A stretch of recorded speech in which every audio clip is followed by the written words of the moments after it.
Mareka kgaolo ya pele temana ya borobong.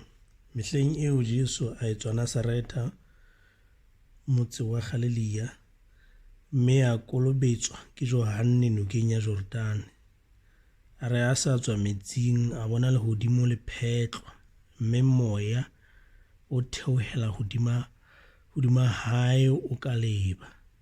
Mme lentswe le tswang mahodimong la utlwahala la re, ke wena mora wa ka ya ratwang, eo ke kgahliswang ke yena. Yaba moya o phakisa ho kgannela Jesu felleng. A nna ba felleng ka matsatsi a 40 a lekwa ke Satane. O ne a le hara dibatana, mme manyoloi a ne a mo sebeletsa. Hobane Johane a kenngwe toronkong, Jesu a tla Galilee, a bolela efangeli ya mmuso wa Modimo a re, nako e phethehile, mmuso wa Modimo wa atametse. Bakang mme le dumela efangeli.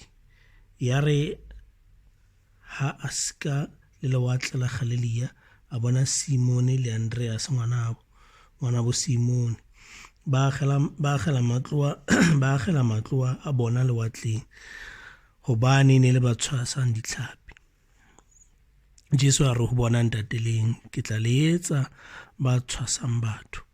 Eba ba phakisa ba tlohela matloa a bona, ba mo latela. A tswela pejana a fihlela Jakobo le mora wa Sebedi le Johane ngwanabo, ba rokahanya matloa a bona sekepaneng. Ya ba o phakisa a ba bitsa,